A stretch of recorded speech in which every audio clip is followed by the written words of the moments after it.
Bismillahirrahmanirrahim. Assalamualaikum warahmatullahi wabarakatuh. Alhamdulillah, hamdan katsiran tayyiban mubarakan fih, kama yuhibbu wa rabbuna wa yarda. Wa ashhadu an la ilaha illallah wahdahu la syarikalah, wa ashhadu anna Muhammadan abduhu wa rasuluhu la nabiyya ba'dah. Faqala Allah Ta'ala, ya ayyuhalladzina amanu taqullaha haqqa tuqatih wa la tamutunna illa wa antum muslimun.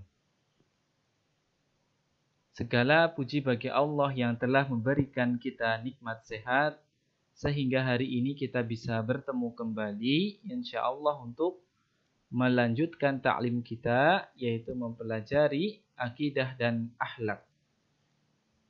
Tidak lupa salawat serta salam kita sampaikan kepada junjungan kita Nabi Muhammad SAW beserta keluarganya, para sahabatnya, dan juga orang-orang yang senantiasa mengikuti sunnah-sunnah beliau sampai hari kiamat. Insya Allah hari ini kita akan mempelajari tentang pelajaran yang ketujuh, yaitu tentang khianat.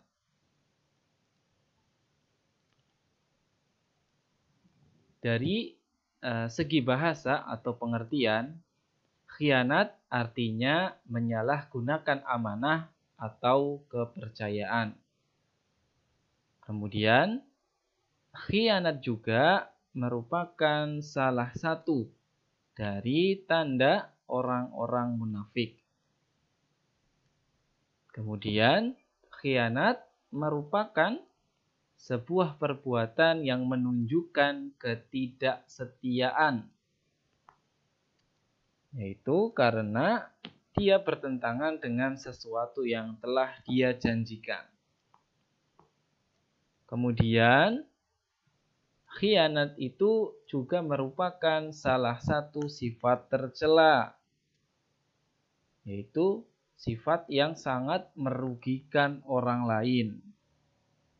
Dan orang yang berkhianat disebut sebagai seorang pengkhianat. Kemudian yang berikutnya adalah kita akan membicarakan tentang dalil atau dasar dari larangan berkhianat. Dalilnya adalah di Quran surah Al-Anfal ayat yang ke-27. Ya ayyuhalladzina amanu la takhunullaha wa rasula wa takhunu amanatikum wa antum ta'lamuna. Yang artinya, wahai orang-orang yang beriman, janganlah kalian mengkhianati amanah Allah dan Rasul-Nya, dan janganlah kalian mengkhianati amanah yang dipercayakan kepadamu, dan kalian mengetahuinya. Quran Surat Al-Anfal ayat yang ke-27. Kemudian penulis menuliskan di dalam buku ini yaitu tentang beberapa sifat-sifat atau seorang yang berkhianat atau seorang pengkhianat. Yaitu yang pertama, seseorang yang berkhianat itu lebih berbahaya daripada musuh yang terang-terangan. Karena apa? Karena kalau musuh yang benar-benar musuh atau musuh yang sesungguhnya itu terlihat, ia memusuhi kita. Sedangkan seorang pengkhianat itu kita tidak tahu. Nah, di luarnya seperti seorang yang setia, ternyata di belakang memusuhi diri kita sendiri. Kemudian juga seorang pengkhianat itu disebut sebagai musuh dalam selimut. Kemudian apabila mereka dituduh, jadi ketika mereka dituduh, mereka akan sangat mudah sekali melakukan sumpah palsu. Atau juga melemparkan kesalahan yang mereka perbuat kepada orang lain. Ini adalah perbuatan-perbuatan yang sangat merugikan tentunya. Kemudian penulis juga memberikan akibat atau hukuman bagi seorang yang berkhianat. Jadi seperti itu ya, kejahatan-kejahatan yang dilakukan oleh seorang pengkhianat. Makanya akan pantas apabila seorang pengkhianat itu mendapatkan hukuman yang berat, baik hukuman manusia di dunia ataupun hukuman Allah di akhirat. Nah, ketika mereka di dunia, mereka akan dikucilkan. Dikucilkan itu ya tidak dianggap sebagai pengganggu ya dari pergaulan di masyarakat. Kemudian ada pula yang dia dipenjara, bahkan sampai dihukum mati apabila mungkin berkhianat kepada negara, merugikan sesuatu yang menjadi rahasia-rahasia negara. Itu juga tidak boleh. Nah, makanya ada yang sampai dipenjara dan sampai dihukum mati.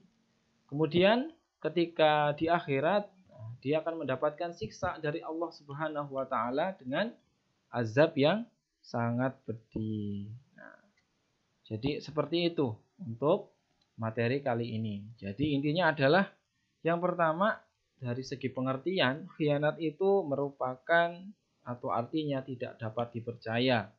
Kemudian khianat juga merupakan salah satu dari sifat orang yang munafik. Dan akibat dari seorang yang berkhianat, dia akan dijauhi oleh orang lain. Baik, mungkin itu saja yang bisa Ana sampaikan. Silahkan nanti jika ada pertanyaan bisa ditanyakan di grup diskusi. Itu saja yang bisa Ana sampaikan, dan segala sesuatu yang benar datang dari Allah dan kesalahan murid dari Ana dan dari syaitan. Ana akhiri. Syukron atas perhatiannya. Wassalamualaikum warahmatullahi wabarakatuh.